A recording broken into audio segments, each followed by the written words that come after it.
How many senses do we have, and how do they operate? There tends to be a very problematic assumption that we have 5 senses, as Aristotle told us, and that they operate more or less independently. And this is absolutely wrong. Both are absolutely wrong.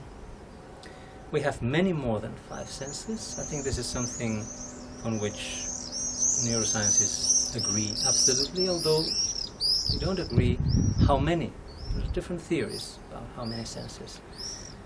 What is, I think, also quite agreed upon, but not sufficiently recognized, is that they always operate cross-modally, in alliance. So every single experience we have is always an integration of multiple senses. It's impossible to consider an experience just by separating senses.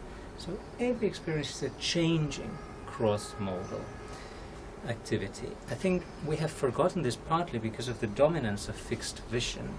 So attempts to claim other ways of sensing sometimes speak of focusing more on hearing or on touch. The truth is that always they are together, but they can be together in different ways. So what perspective and fixed vision imposed was the total domination of vision over the other senses. And this was done by inducing immobility. Movement will always involve pluralities of integrations of all the senses. Now, what are these plurality of senses?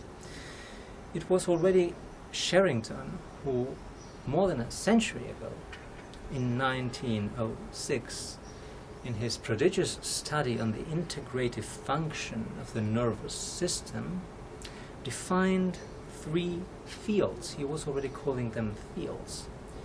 The exteroceptive field, the proprioceptive field, and the interoceptive field.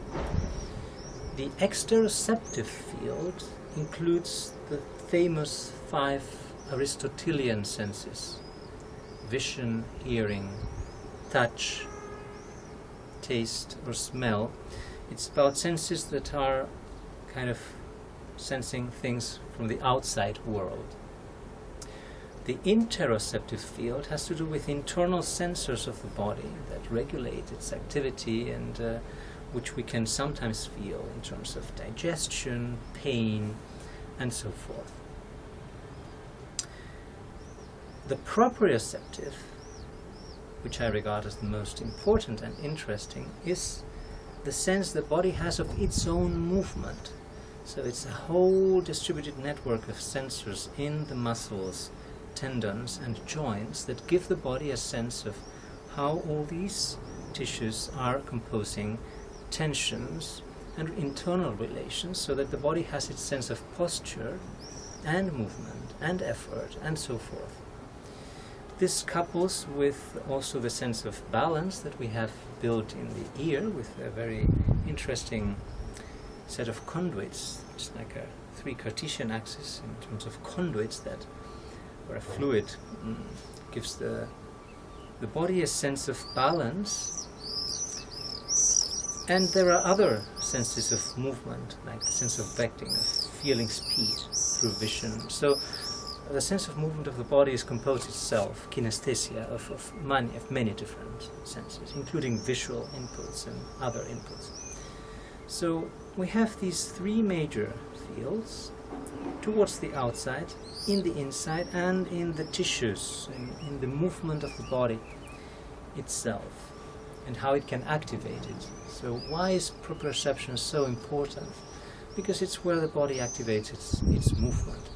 I claim that proprioception, even if one can enlarge the concept and say that proprioception is any sense, any combinatory of sensing modalities that gives the body a sense of self, so to speak, like Gibson would propose, I think that even if we still grab onto it as the muscular sense, as it's being called sometimes, it's nevertheless there, where all other sensing modalities make sense to us, because it's there where they become integrated in the body's capacity to move. I even claim that in evolutionary terms, proprioception, or what I call archaeproprioception, comes first even long before the actual nervous system arrived, in terms of how any field can be considered a field, as something that holds together relations, variation of density, energy, movement, and so forth, by sensing, let's say, by distributing internal relations of force, which means the field kind of senses its force distributions, and then it will sense the world through changes in its force distributions. This is precisely how we sense the world proprioceptively. I sense myself and the world in the same go. So this allows a radically new way of thinking our realities versus the dominant one that we have inherited from this historical tragedy of the fixed point of vision, of perspective. So all our ontologies and epistemologies are grounded on the fixed point of vision that imposes immobility in the body. This is a tragedy, a historical anomaly, and a very dominant one, which we need to undo. Proprioception affords us the completely reversed approach to this. In the same movement in which I feel myself through my tissue deformations, just like a cell also feels its surrounding by deforming its own force distributions, it's in that same movement that I am knowing the world.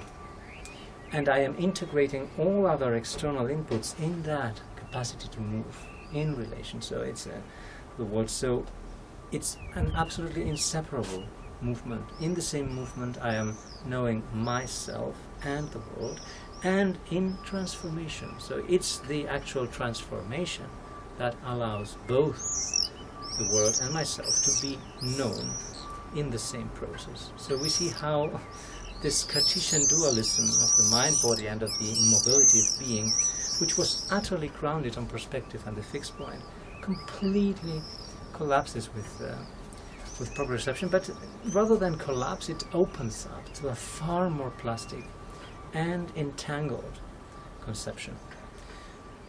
So what's crucial then, also at a level of neuroplasticity, of the capacity of the brain to constantly prune new synapses, and to avoid those synapses becoming excessively dominant abstractions, is also the ongoing capacity to vary how we integrate multiple sensing modalities into movement. If we are constantly exploring different kinds of motion and multisensory integration through proprioception, in proprioception, different types of proprioceptive exploration of the world, integrating all other sensing modalities in it, but in changing ways, without the hierarchy of fixed vision, then we can constantly allow cross-modal plasticity in the brain to happen, so that also the new synapses coming up can relate in a less hierarchical way with our own movement capacities. I think the more immobile the body becomes, the more narrow the synapses coming up in the brain, and the more they will abstract themselves and impose themselves. That's why we have so many pathological mental states in our society of alignments. It's quite logical in a way. It all has to do with the narrowing of movement capacities, and then synapses pruning in a narrow way and abstracting themselves and imposing themselves. No, let's have them come up in a more dynamic and plastic way, from a continuous sense of plasticity in movement itself, and keep that plasticity ongoing through continuous subtle variation, what I call disalignment, the Kleineman in Greek philosophy, as the kind of, primordial technology of life for variation.